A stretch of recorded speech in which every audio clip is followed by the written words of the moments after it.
クロエさんはもういません。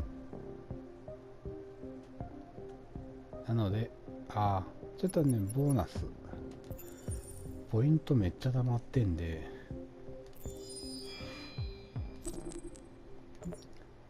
いろんな画像をね変えるんですよ。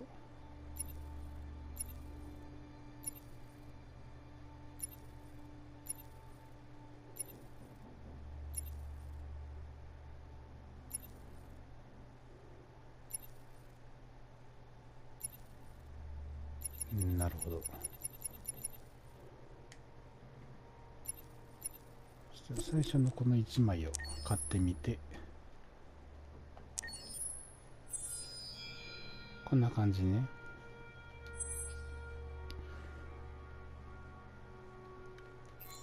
はい。映像。最初のムービーとかの、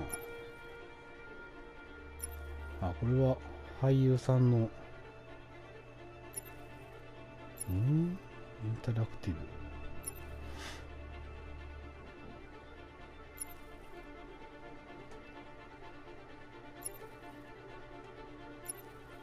ブ。ルーサー。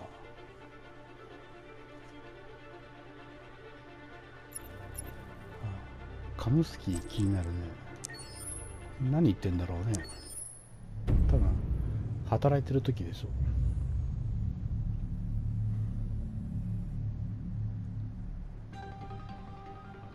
In the space of a few years, androids have completely transformed the world in which we live. By letting androids into our homes and factories, the CyberLife company has made them everyday technology.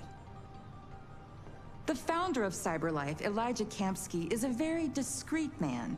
Despite being the CEO of the highest valued company in the world and being voted Man of the Year by Century Magazine, he remains a mystery for most people. That's why we at KNC are so excited to be here as CyberLife opens its doors for the first time. Elijah Kamsky, could you please tell us where we are? Certainly, and welcome. We're currently in CyberLife's production center in Detroit, where all models are designed and manufactured. More than 10,000 androids come off the production line every day. Fascinating. Could you tell us what your goal was when you founded CyberLife? Well, I simply wanted to use technology to carry out all of our most annoying and repetitive tasks, so we'd have more time to enjoy life.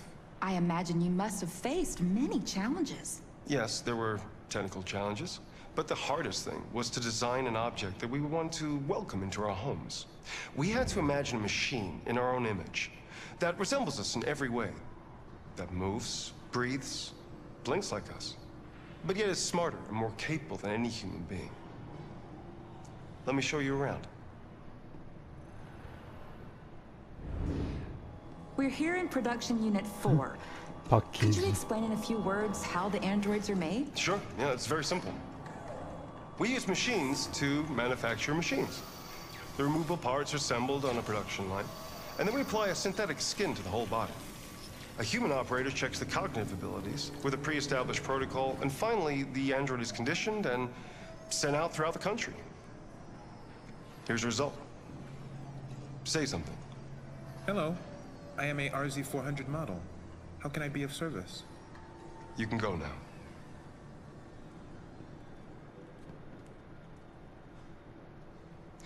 Our androids are already replacing humans in many fields. For example, they represent more than 80% of all university professors and 63% of all medical staff. Tomorrow they'll replace our soldiers, and who knows, maybe one day, our leaders, to make the best decisions in humanity's interest. Come on. Replacing humans with machines has led to record unemployment of 28%. What do you think about the situation? Okay. The first steam engines also caused an increase in unemployment. But no one today would imagine turning back the clock.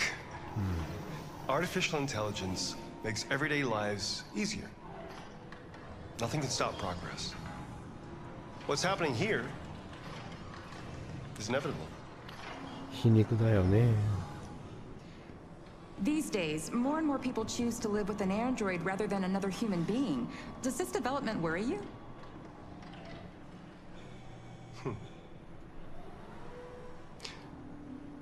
Everything's much easier with an android. Wow. They obey your orders without ever complaining. They can cook, discuss philosophy with you, have intimate relationships according to your desires. They never say no. Obviously, they are the perfect partner. Everyone deserves happiness. Why deprive yourself of so-called moral reasons when a machine can make you happy? Many science fiction books tell the story of how machines become more intelligent than us and end up confronting us. Aren't you worried about that possibility? I understand the irrational fears about artificial intelligence, but I assure you, that will never happen with a CyberLife android. They're designed to obey humans. They're machines. They can't ever develop any sort of desires or form of consciousness. Are you sure? I'm absolutely certain. You can trust me.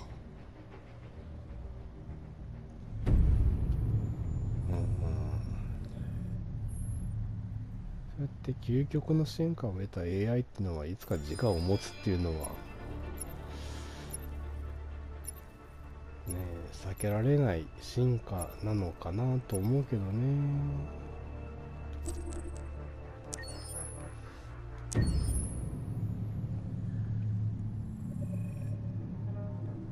When David and Guillaume got back in touch about making Detroit, I wasn't terribly surprised they decided to make it because the fan response was so intense. So it makes sense that they would choose to do that after the enthusiasm.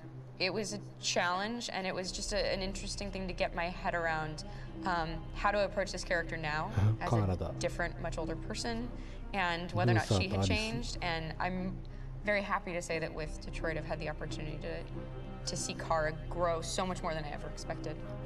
You do the housework, the washing, you cook the meals, and you take care of... God damn it, where the fuck's the rat gone now? Alice! Alice! I mean, she starts out essentially how she does in Kara in a very, not robotic, but, you know, android, other way, and getting to take this journey where she becomes more and more human as it goes on. You know, and as an actor, that's a wonderful exploration in every way, whether it's how she sits, her posture, how her voice changes, how emotions change, and how much emotion is based on things like empathy and social experience. And so having, you know, as much material as I got with David to have this huge, nuanced arc was really incredible. Why couldn't we just be happy? This experience has been quite different than the experiences I've had shooting film or TV or doing theater work. I have 83 dots on my face and a really, really flattering black wetsuit type thing. And you're jumping around with props, and it's kind of like being a 10-year-old imaginative kid, which is fun. There's 80 cameras around us. It's already lit.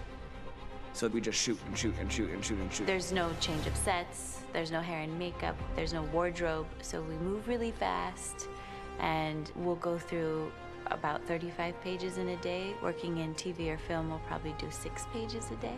It's kind of acting boot camp. It's like working out constantly. I mean, you're doing this thing, and then you got to do something that's completely other back to back to back. And so that kind of process of working is very challenging, but it's also very exciting because you just have to keep coming up with new ideas, and your head goes all over the place because you're trying to keep track of basically 4 different storylines for each different response. You shot that girl, for fuck's sake. It was a machine that looked like a girl. Yeah, I know what I should have done. I just told you I couldn't.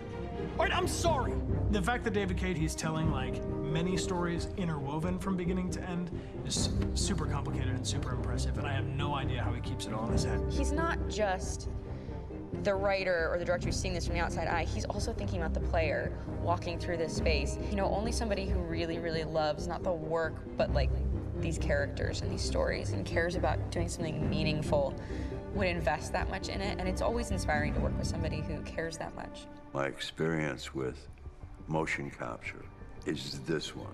And I found it sort of terrifying in a way, because they said the computer's going to build you. But then, as we got into it, I realized all the elements of it were still artistic. I just dipped into a really brilliant setup here. I've never seen anything like that. And this won't turn me into a product because I was playing a character. 今や当たり前の It's wonderful. 撮影 In the 方 game, 法です。 Detroit comes back because of a revolutionary industrial rebirth. And there's no reason why that can't happen in Detroit, because they have such tremendous infrastructure for millions and millions of people who can very easily support, you know, a new industry. The city is really strong and resilient, but the city has also been through so much. You see the damage, but it takes that time of kind of rebuilding and reinvesting into the city that I think is happening slowly but surely. The potential of Detroit as a city is something that this game does a lot of justice to, because it would be easy to look at Detroit as some place that used to be, and that's not the case. This game provokes a lot of conversation and reflection on our potential near-future engagement with machines. That's what we are to them. There's merchandise on display in a shop window. I think that a group that feels marginalized, feels like they deserve and have earned access to themselves and the environment around them, and are trying to figure out a way to articulate how to get freedom. What was I designed to be? Their slave? Their toy? It plays with your comfort levels. You think that this is fine, you're comfortable with it, until something blurs the line and throws you off, and now do I feel differently about whether this should be allowed? Should it be banned? Should it be encouraged? You're gonna ruin our lives, and for what? For a bunch of machines? They are not machines! They are alive! I'm alive! You're alive! They're nothing! There are lots of comparable comparisons to any type of persecution of religion, race, etc., dating way back. It can't just be a video game where you shoot them up or where people make these choices to do whatever. I think that's the whole point. You have the choice, and you can either choose to go in one direction with your character or another. And I think that's going to be very telling about the gamer. Very telling. I think there's going to be a really strong reaction to this game, which has such a strong perspective. I'm that much more proud of it now to get to be a part of it, because it's important. In this game, you're actively building and designing the character through not just what kind of shield does he have or what color hair does she have, but like their temperament and the way they deal with problems. The different endings to this game are so radically different based off maybe seemingly insignificant choices in the moment, but like life, they all add up. And can't play life again.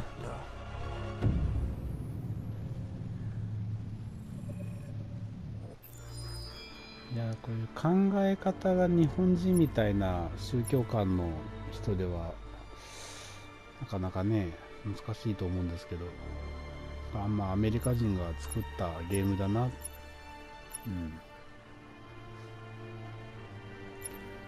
いなくなったクロエさんのお話を。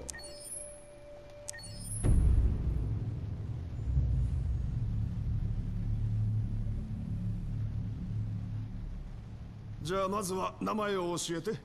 クロエよ。あなたの名前は？ジョンって呼んで。はじめましてジョン。それじゃあクロエ、まずは自己紹介をしてくれるかな。もちろん。私はサイバーライフ初のアシスタント用アンドロイド。私の機能は例えば家事をしたり料理とかスケジュール管理とか日常業務をこなせるの。君は確か初めてチューリングテストに合格したアンドロイドなんだよね。それについて話してくれるかな。大したことはしてないけど、ただ本物の人間と私の違いがわかるかどうかちょっとおしゃべりをしただけ。でもとっても面白かった。でも人間よりも知能の高い機械が作られたのは人間の歴史上初めてのことなんだよ。僕が聞いた話だと君の脳は1秒間に数百億もの処理が行えるんだろう。ええ、もちろん。でも人間の知性のおかげで私は存在してるし、それに私には絶対に手に入れられないものがある。それは何なんだい？心よ。それすらも手に入れてしまう。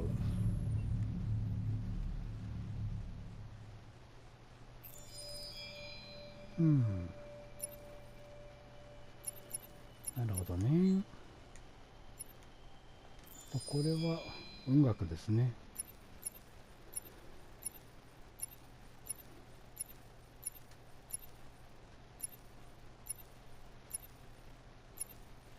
はあ、いいね、こんなのね。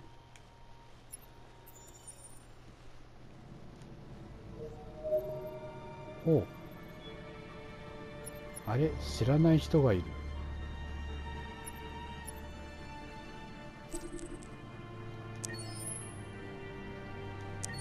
コナー。お？なんだなんだ。こっち見てる。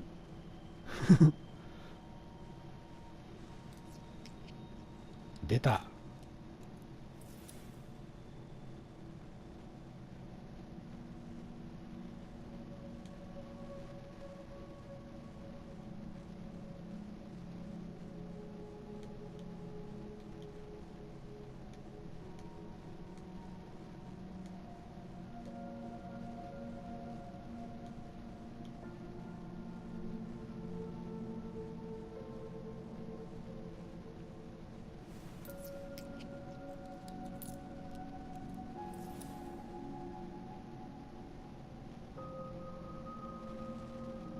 細かいな。あ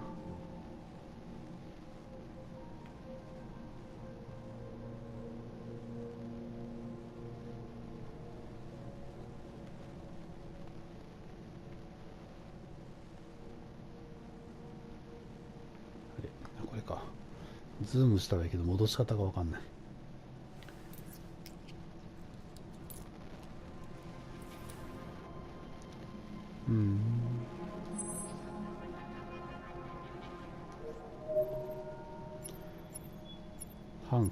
ハンクが4つもある。あー、なるほどね。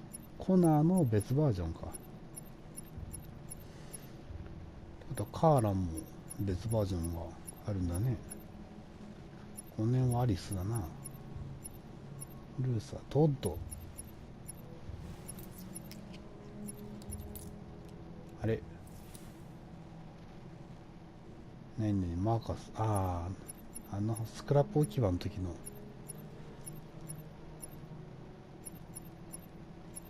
この人すぐ死んじゃったもんね。あ、大統領。ああ、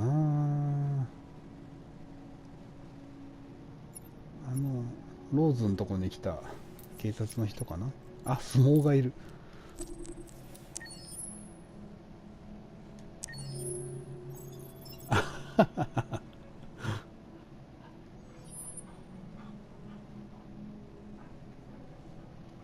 77キロ。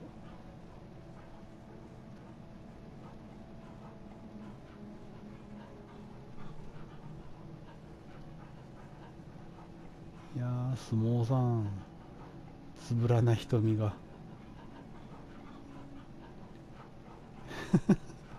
リアルだね。出て。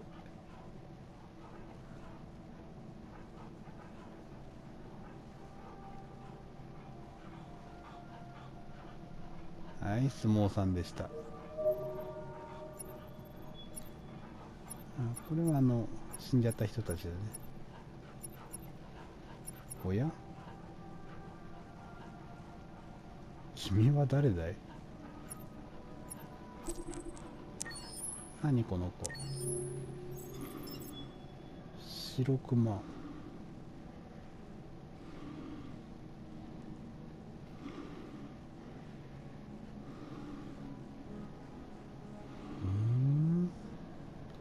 ズラトコが持ってんの？見なかったけど。あららら、壊れてんじゃん。あ、脊椎がすごいね。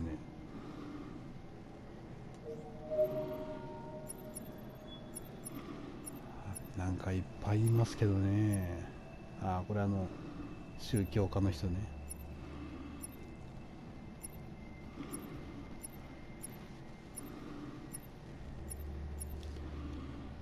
鳥。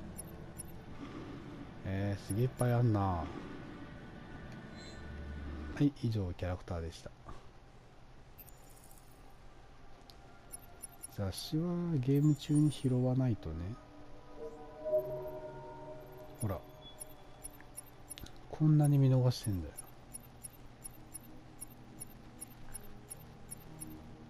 いやー、めっちゃいっぱいある。またこれも探していこう。アンケートはやったよね。はい、ではボーナストラックの巻でした。今回はこれだけで終了いたします。